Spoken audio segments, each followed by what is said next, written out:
So now we come to the last two chapters. So the Vietnamese Sangha just finished Sahasravaka and Pabhavaka. So you know that Sahasravaka, the Vaka about 1,000. But actually, every gatha is not 1,000. It's we see the word thousands and the word hundreds. So three, four, three gatha that refers to sahasa, sahasambhije vacha. So even though you speak 1,000 words, but not meaningful, even though you speak 1,000 gatha with not benefit, even though you speak 1,000 Dhammapada but not benefit for anyone, it is not better than just one word that they listen and then make our mind calm. So these three gatha, first three gatha refers to those 1,000 words, 1,000 verses, or 1,000 Dhammapada, 1,000 teaching, but not benefit, not peaceful, not calm to other listener, to other audience. So your word is not fruitful.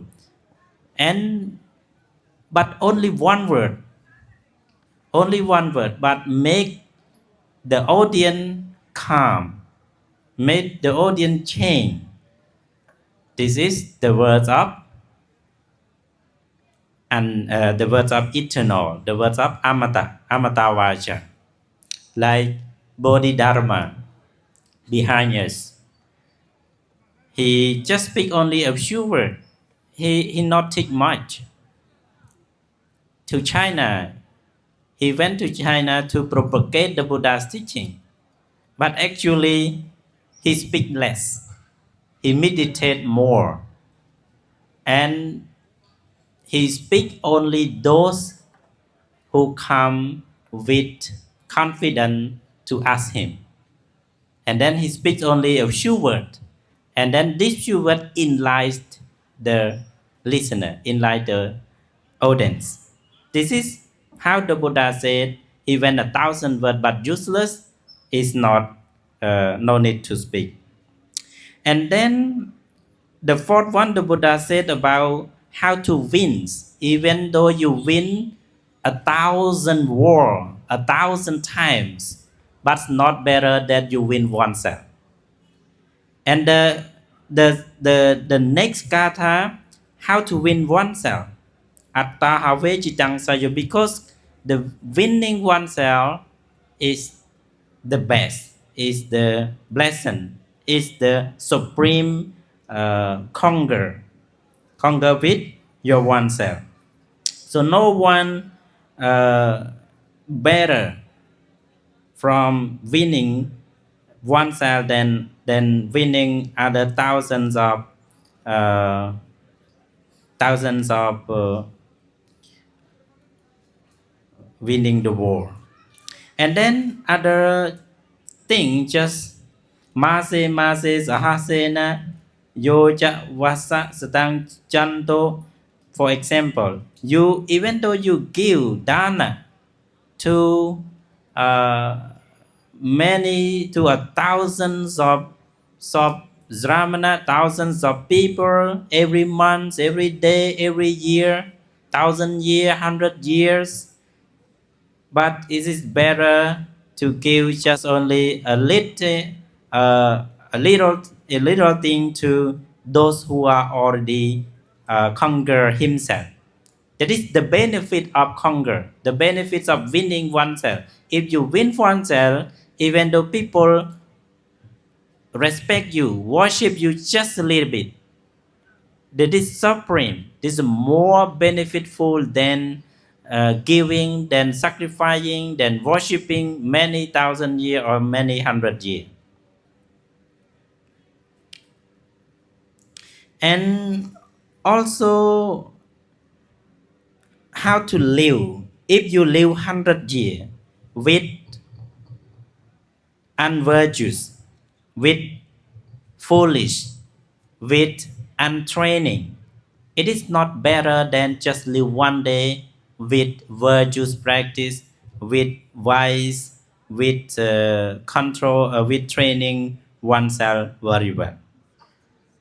That is how in Sahasrara said about how to live, about how to compare the thing like a Dharma, like a word, like a Gatha, and with thousand or hundred thing, 100 times, 1,000 times in bad way, but not better than just one time to the good way.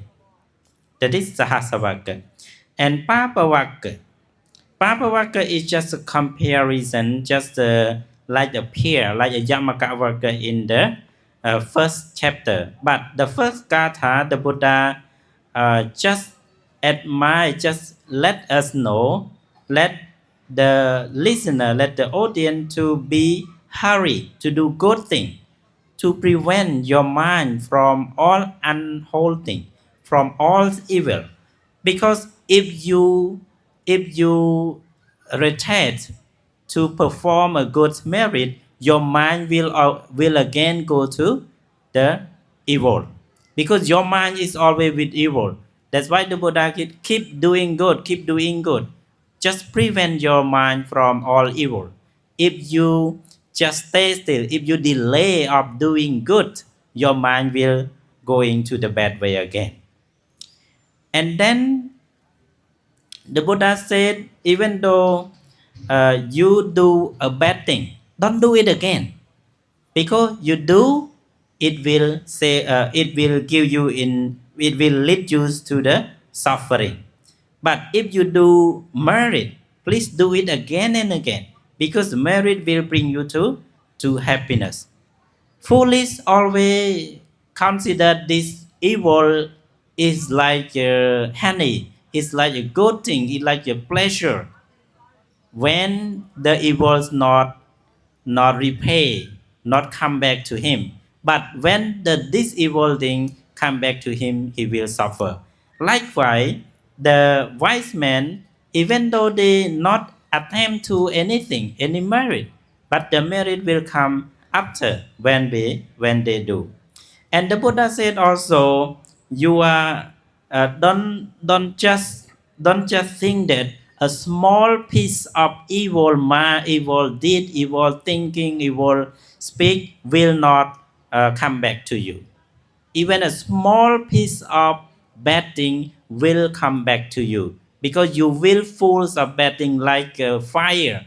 A small piece of fire can burn a big house. So don't be just only considered like that. And the merit also the same. You collect merit from small and small, from simple merit, from seeing the good, seeing the Bodhi tree, seeing the Buddha statue, seeing the monk, respect to the monk, or do anything, just small thing, and then you will full of merit. And you should fear of evil, like a businessman have a lot of property going to the dangerous path, dangerous way. He will get away from that very bad thing. And also if you are protected, if you are good virtues, you are well protected by loving kindness. You will not poisonous. You will not attacked by any evil. And the stanza number 10, verses number 10, the Buddha just let us know, don't harm other that they are not, they are weak. For example, you are powerful, yeah, you are powerful, and you are stronger, and just threaten, just harming other that weaker than you. And it's very bad will repay for you. Like a stanza number 11. Kappame ke upachante niyampe papakam sakkang sukatang yante Barini Pudante Anasava. That you know that story, that the story that Tissa Bhikkhu went to the goldsmith every day to have to collect the arm every day, like a very close relationship. And then one day, the king ordered his men to have a very precious gems to that goldsmith to clean up. And then at that time he cooking, and his hand cutting the flesh, cutting the meat, and he received that gem from the king minister, and then just keep one place. And then the bird, the grain, right? You know that story, the grain, the bird, the very tall grain, and then just swallow that gem into his. And then goldsmith just come out and doesn't see the gem, just pointed that monk. The monk stole that gem. The monk doesn't say anything. Doesn't say anything. He know that the grain just follow that gem, but he cannot say. If he say, the man will kill that grain. So he just stays still, and then the man tie him to the thumb and hit him, almost die. Almost died. And then later on, he found out that the crane swallowed that gem. Even though he asked forgiveness, but his bad doing, he already did. So Arahant, that bhikkhu, because of this painful, he practiced again and again, and he attained arahantship, and he parinibbante anasava. He know defilement, he parinibban. But kappameke upachante, the crane that swallowed the gem, and goldsmith just killed him, and he born as a goldsmith's son. And sakang sukati no yanti, the wife of goldsmith, after die go into the heaven. But niriyam papakam mino, the goldsmith even asked forgiveness, but he killed Arahant, so he go to the hell. So this is how the Buddha give example for the verse number 10. You harm to those who are weak, who are not fighting back to you. And then the last two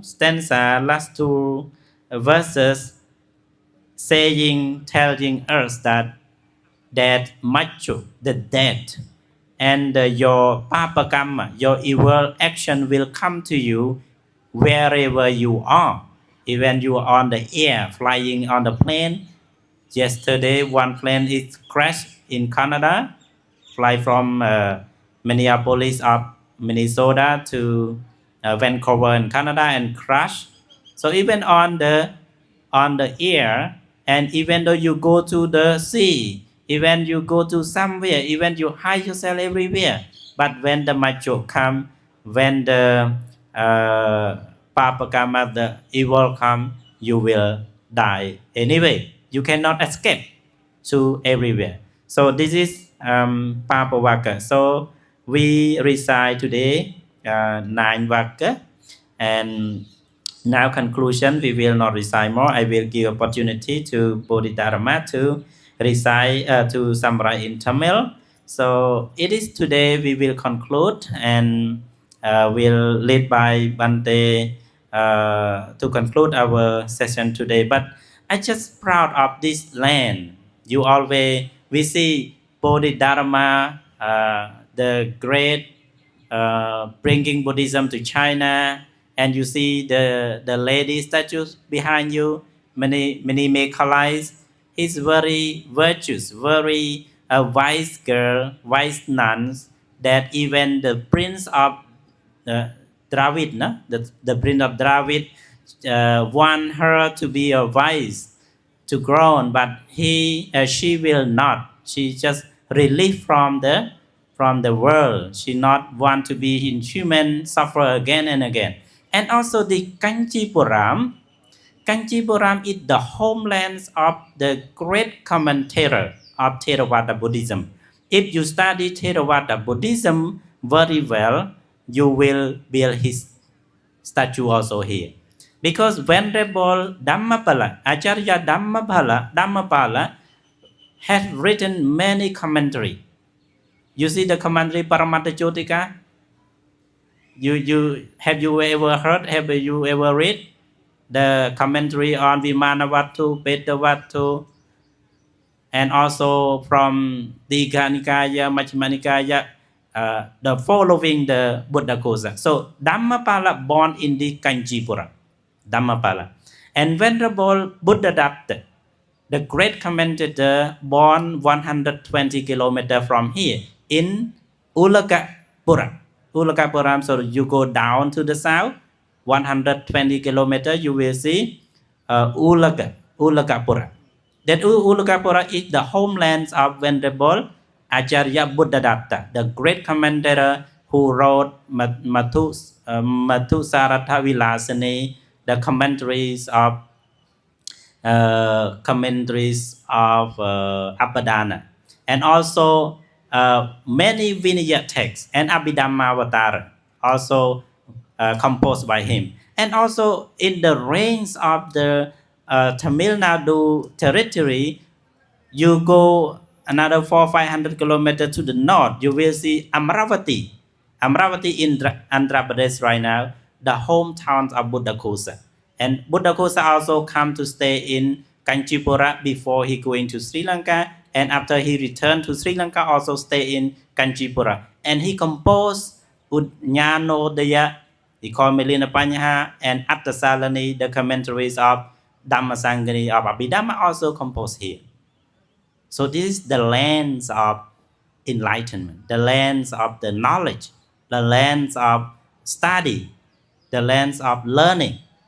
So Theravada, if you study more and more, you will see the three great commentators in Theravada Buddhism. So I wish that now Bodhidharma come, and then maybe later on from your village, from Kanchipuram village, become a monk, and then will be a great commentator again and share and propagate this Buddhism around the world again.